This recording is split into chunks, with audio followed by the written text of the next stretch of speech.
All right, welcome to The Explainer. Today we're doing something a little different. We're going to take the pulse of an entire nation just by looking at what happened on one single wild day.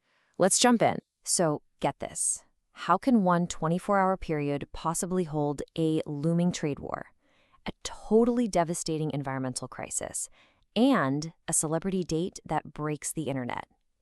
Well, today we're going to unpack what this crazy collision of events on August 6, 2025 really tells us about a nation that is under some serious pressure. Okay, first up, a huge economic shockwave. On this day, Canada found itself staring down the barrel of some brand new and pretty significant trade pressure from its biggest partner, the United States. And this is the number at the very heart of it, 35%. That's the new tariff that got slapped on certain Canadian goods, the ones not covered by the big free trade deal. A number that high, it's designed to hurt, and it immediately put the government on high alert. The response from Ottawa was fast, and they attacked it from all sides. Prime Minister Mark Carney pulled everyone into emergency meetings. At the same time, Canada's top ministers for foreign affairs and finance, they were on a plane to Mexico to shore up those trade relationships. And to help soften the blow at home, a massive $1.2 billion aid package was rolled out for the super important softwood lumber industry. When reporters asked if he was going to talk directly with the U.S. president, Prime Minister Carney's response was really cautious, really strategic. And that quote, it tells you everything. This isn't just about money and trade. It's a high-stakes political chess match, and Canada is choosing its moves very carefully. So while the politicians in Ottawa were trying to put out economic fires, literal fires were just raging across the country. We're talking about an environmental crisis of historic proportions. Get this. On this one day, there were more than 700 active wildfires burning across Canada.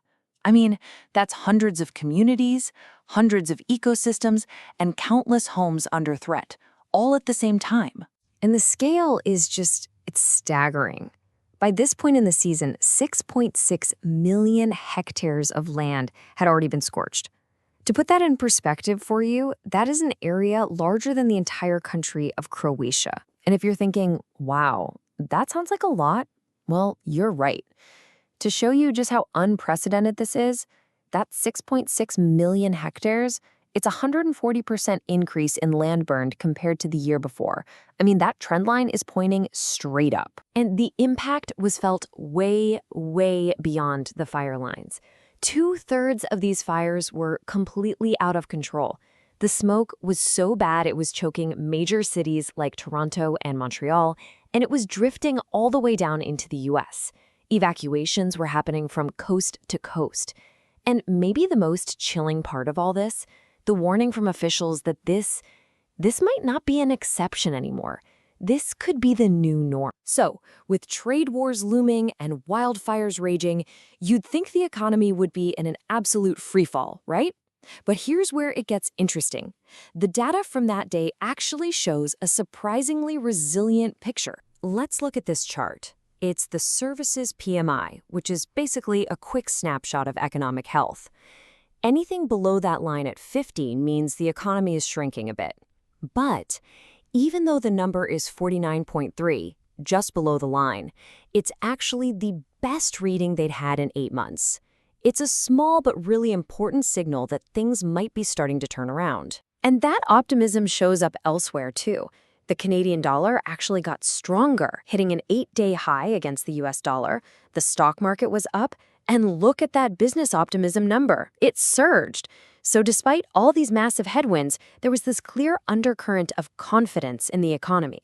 So beyond the huge headlines, the day-to-day machinery of the nation, it just kept on turning. From the delicate dance of labor talks all the way to the nuts and bolts of democracy. Meanwhile, a really tense situation was unfolding over at Air Canada. You had over 10,000 flight attendants with a strong mandate to strike. Bargaining was back on, but the clock was seriously ticking. If those talks failed, all it would take was a 72-hour notice, and a massive strike could begin on August 16th. That would have meant chaos for summer travel. And, of course, the wheels of politics kept turning. 2 pretty important by-elections were just around the corner, one in Quebec and a federal one out in Alberta. And that federal race was a really big deal. It was the chance for Conservative leader Pierre Poilievre, who wasn't an MP at the time, to finally win a seat and lead his party from inside the House of Commons. So we've covered trade, we've covered fires, economics, politics, but the story that got the most buzz that day, the one that had everyone talking, it came completely out of left field. And it just goes to show you that even in a national crisis, our attention can pivot on a dime. So what on earth could possibly connect these two things? A former Canadian Prime Minister and a global pop superstar. The answer became the surprise viral story of the day. And there it is. The story, confirmed by insiders, was that former Prime Minister Justin Trudeau and pop icon Katy Perry were seen on a date in Montreal.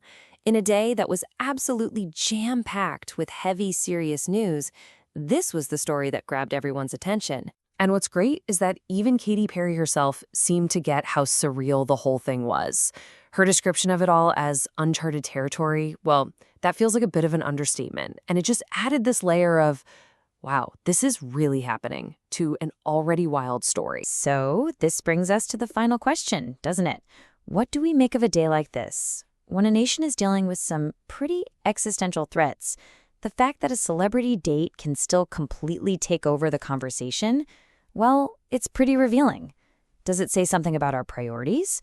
Or does it say something about our very human need for a little distraction when times get tough? It's a fascinating snapshot of a nation under pressure, and it really leaves you with a lot to think about.